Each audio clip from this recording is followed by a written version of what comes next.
Welcome to Brewing TV, everybody. I'm Michael Dawson. And I'm Jake Keeler. We're sitting outside today, soaking up some rays, taking in the lake, and of course, drinking some home brews. In Portland, Oregon, we met up with a homebrew club that teamed up with a brew pub to take their homemade beer to the public on a large scale. In this episode, you'll come along with us to the release party for one of their beers. And then in time to brew, you'll get to see how Keeler almost screwed the pooch. Don't worry, Dawson saves the day, so it's all good. There's some MacGyver stuff in store for you viewers. Stick around, grab a pint. All for brew? Brew for all. Cheers, MacGyver.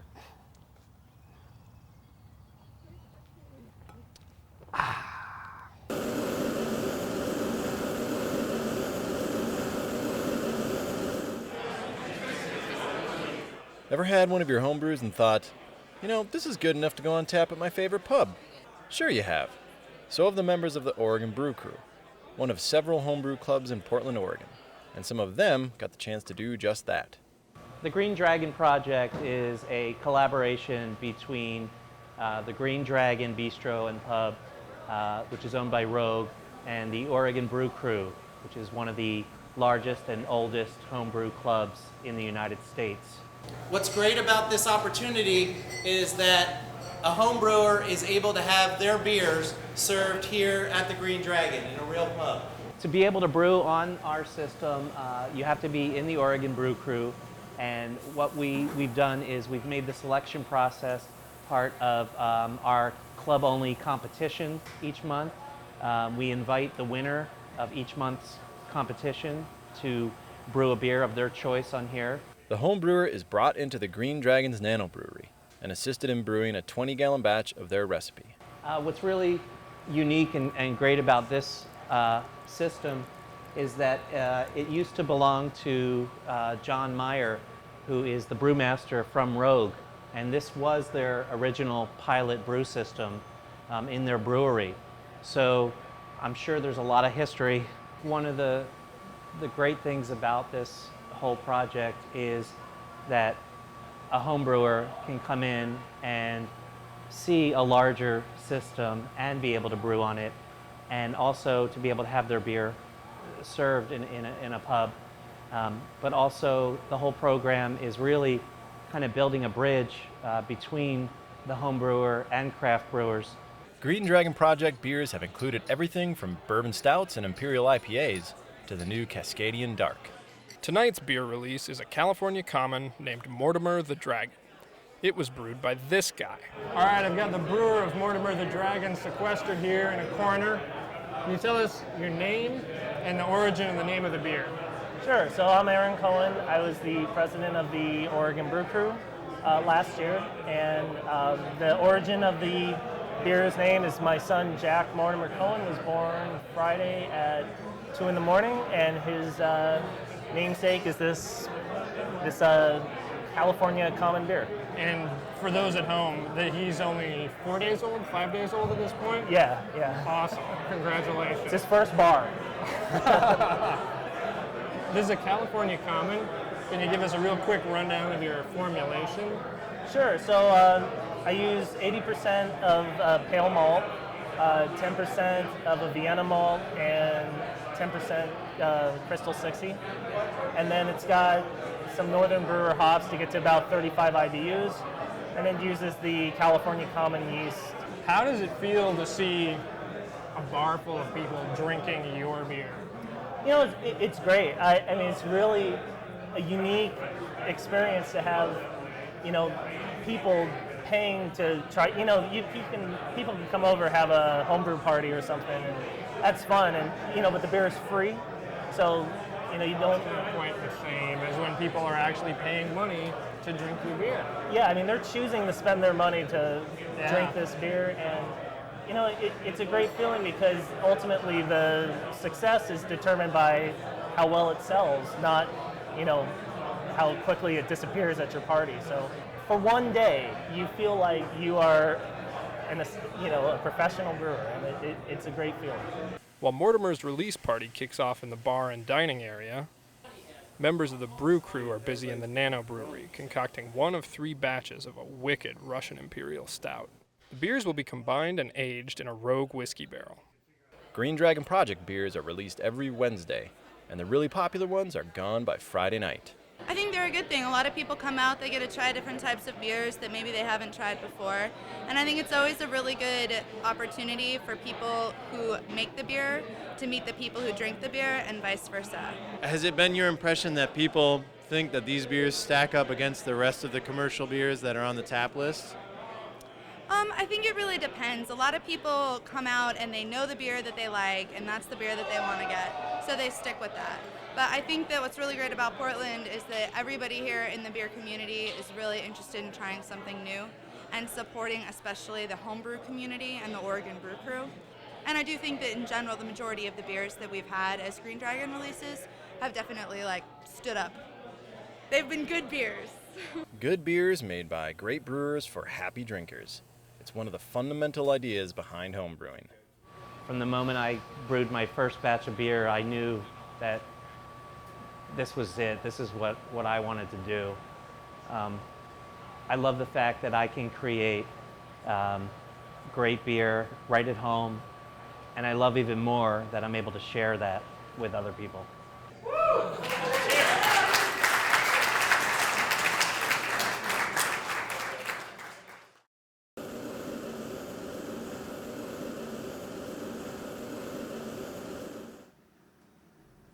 Back at home, it's the best time of the week. Time to brew. First I have to clean up a little, sweep the driveway, make sure nothing catches fire. It's an outside brew day, so I'm going to collect my water from my garden hose.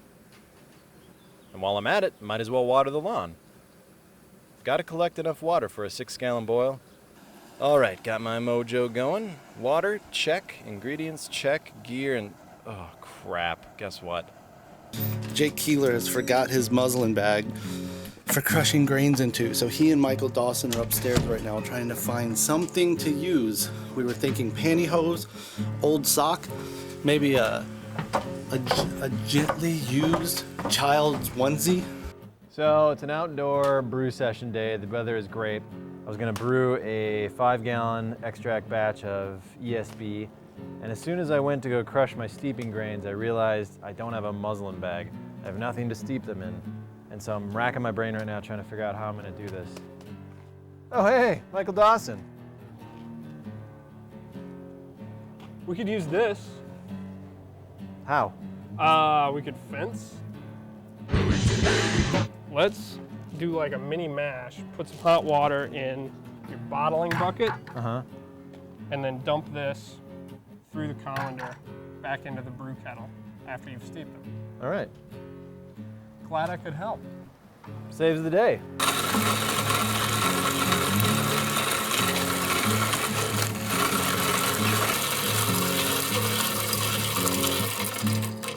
Now we got a crushed grain. We're gonna collect some water from our kettle, and we're gonna do a little mini mash, I guess. Mini steep. Yeah, mini steep is probably more accurate. All right, so Do it to it. dump our grains in here.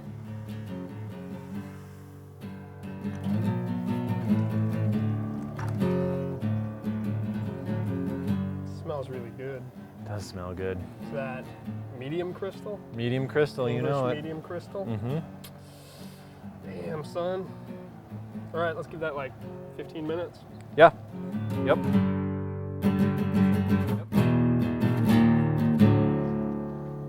I'm gonna stand here and hold everything together while Mr. Forgets the muslin bag goes to get the rest of the stuff. It seems like this every time. This happens every other time I brew. But that's the nature of a DIY hobby. It's not DIFY, do it for you. If it was a DIFY hobby, you'd just go out and buy a 6-pack. It's true. It's easier, but a lot less spiritually fulfilling. Although before we thought of the colander, we were going through your sock drawer. It's true. This close to some white tube socks, folks. Couldn't find any clean ones. Oh, Pantyhose.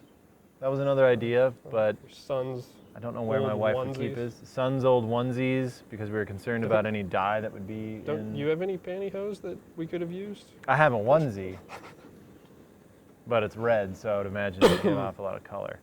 I like having steeping grains if I'm going to do extract. If it calls for it, then I'd rather do it. I like that toffee, slightly raisiny, slightly biscuity English. And I think that's crystal important. malt, Yeah, though. I think it's important in an ESB to have that malt character there, to some degree. I mean, Otherwise, you're doing it wrong. you're doing it wrong. That's not an ESB. It should be balanced between bitterness and malt character. So we're going to take the steeped grains. We're going to, in the water, we're going to run it through this strainer, put it back into the boil kettle, and we should be good. We should achieve the same thing as if we would have steeped the grains in a muslin bag for 15 minutes. Damn near.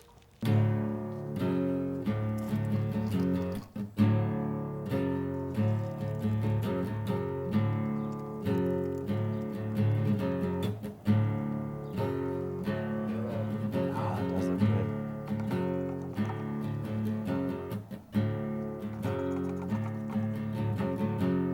This spring, I decided I wanted to keep the squirrels off the bird feeders, and so I gave them this toolbox full of corn and nuts and old bones and suet, hopefully that they would pay attention to this rather than the bird feeders. And I have, actually. So I'm going to take these grains. Sometimes they like the spent grains. I'll dump those in there for them. That way, it doesn't go to waste. Keep the squirrels happy, keeps me happy, everybody's happy. It's gonna drive the squirrels nuts. So Jake's inside putting his socks back in his drawer now that the malt steeping crisis has passed. So I'm warming up the syrup and getting ready to dissolve it.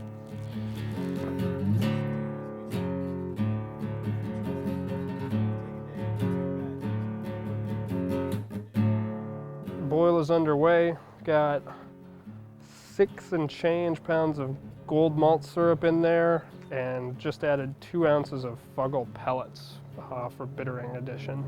All we have left is to add the finishing hops, a little Willamette, and that should be it. That should be about. I think the chicken just told us it's time to add them. All right.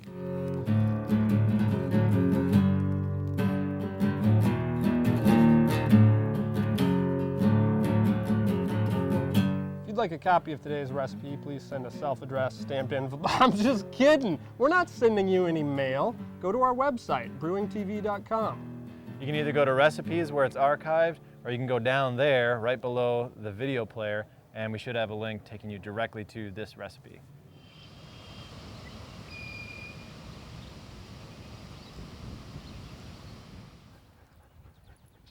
Well, thanks for watching another episode of Brewing TV. As you can see, the brew day never goes as you plan, but it is a DIY hobby, so get DIYing. And all's well that ends well, right? Right. Big thanks to our sponsors at the Brewing Network, and also an equally big thanks to the Oregon Brew Crew and everybody at the Green Dragon. Right on. I'm Michael Dawson. And I'm Jay Keeler. This has been Brewing TV. All for brew? Brew for all. Let's go, guys. Yeehaw, dogs!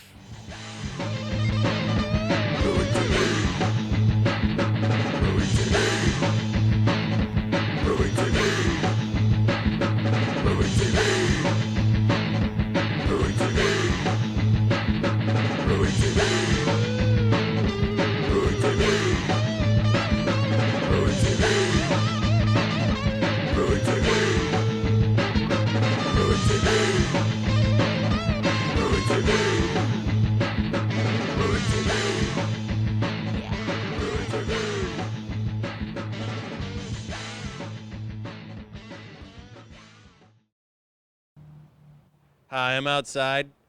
The sun is out and it's raining. Oregon, take your weather and stick it where the sun shining, not shining, raining, not raining. Why can't you just be consistent like Minnesota? Below 60 or 90 and humid? Make up your mind.